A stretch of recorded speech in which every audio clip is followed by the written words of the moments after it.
여러분 반갑습니다. 과학팩트TV의 곽쌤입니다. 오늘은 24번째 문제 물의 증발과 포화에 대해서 공부하도록 하겠습니다.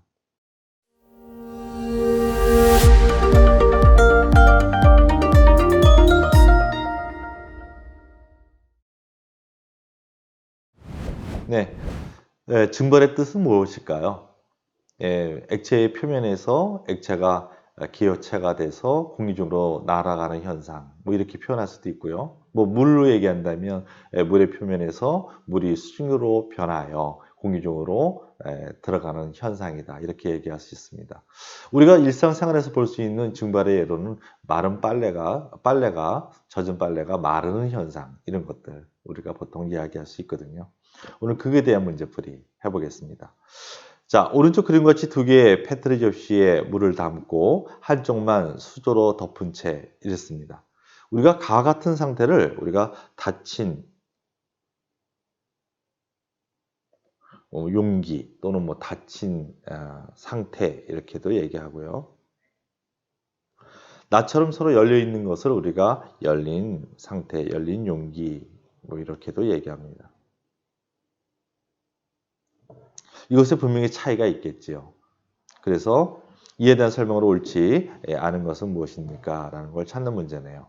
1번 보시죠. 물 표면에서 물이 수증기로 변하여 공기 중으로 들어가는 현상을 증발이다. 네, 정확한 표현입니다. 증발은 기어와 같은 의미입니다. 기어라는 것은 어떤 액체 표면에서 액체가 기체가 돼서 공기 중으로 나가는 현상이거든요. 그때는 그냥 나가는 것보다 온도가 조금 높으면 증발이 더 잘 될 겁니다. 그래서 증발량은 온도에 비례하다는 것도 일단 한번 정의를 해놓고 2번 문제로 가도록 하겠습니다. 가는 물의 양이 점점 줄다가 어느 정도 시간이 지나면 물의 양이 줄지 않았다 그렇습니다. 무슨 상태가 됐기 때문에 이런 일이 일어났을 거예요. 바로 이 닫힌 용기 안에 공기 중에 수증기가 제대로 들어갔다, 이 말이죠. 그걸 뭐라고 그랬어요? 우리가 포화 상태라 그랬죠. 포화 상태가 일어나면 증발이 일어나지 않는 것이 아니다 그랬습니다. 바로 증발 속도와 응축 속도, 증발량과 응결량이 같아지기 때문에 외관상 수면의 높이의 변화가 없다, 이런 뜻이에요. 그래서 포화 상태가 되었다, 줄지 않는다. 이것은 응결량과 증발량이 같게 되었구나, 이런 의미라는 거 선생님이 강조하겠습니다. 맞습니다.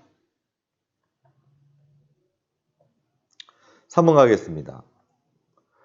가는 어느 정도 시간이 지나면 물 속에 들어있는 물 분자수와 공기 중으로 나가는 물 분자수가 같아져 포화 상태가 된다.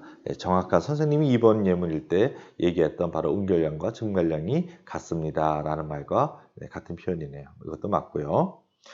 4번 가보죠. 나에서 물의 응결량이 증발량보다 더 많다. 이렇게 열린 용기 상태에서는요, 공기들은 포화가 되기가 되게 어려워요. 바로 불포화 상태입니다. 여러분, 불포화 상태에서는 증발량과 응결량 중에 뭐가 더 많을까요? 증발량이 많을 거예요. 그래서 응결량이 증발량보다 작다라고 해야 되겠죠. 증발량이 더 많은 거죠. 4번이 틀렸네요. 답은 4번이 될 것 같아요. 5번. 이 실험을 통해 일정한 부피의 공기 속에 포함되는 수증기량, 그걸 우리는 포화 수증기량을 얘기했었고, 그 포화 수증기량은 온도와 연관이 있다, 이렇게 얘기했었죠. 비례하다. 이것도 맞는 예문이네요. 이렇게 해서 정답은 4번입니다. 별로 어렵지 않으셨죠? 바로 핵심 정리로 가겠습니다.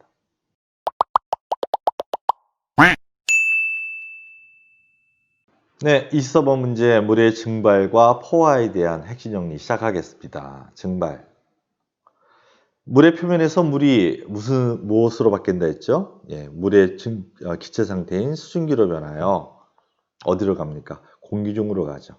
공기 중으로 들어가는 현상, 이것을 우리가 증발이다. 아까 예문에 얘기를 했지만 빨래가 마른다든가 컵 속에 있는 물이 점점 줄어든다든가 이 모든 것이 증발에 의한 현상이 되겠습니다. 자, 포화 상태가 되는 과정은 일단 불포화 상태에서는 증발량이 응결량보다는 더 많게 될 거예요. 그래서 똑같은 물을 놨을 때 그 컵 속에 있는 물의 수면이 점점 낮아진다는 것을 우리가 관찰할 수 있습니다. 물의 양이 점점 줄어든다. 이런 불포화 상태입니다. 그런데 외관상 그 수면의 높이가 변함이 없어요. 그러면 증발이 안 일어나거나 응결이 안 일어나는 것이 아닙니다. 증발하는 속도와 응결하는 속도, 증발되는 양과 응결되는 양이 서로 같아지기 때문에 외관상 차이를 우리가 못 느끼는 것뿐이죠. 그래서 물의 양은 더 이상 줄지 않지만 다시 한번 강조합니다. 증발도 일어나고 있고 응결도 일어나고 있습니다. 그것이 서로 속도가 똑같기 때문에 외관상 차이를 못 느끼는 거예요. 그 상태를 우리가 포화 상태라고 이야기하는 거죠. 네, 간단하죠? 네. 여러분 수고 많으셨고, 네, 다음 강의에서 다시 만나도록 하겠습니다. 수고했습니다.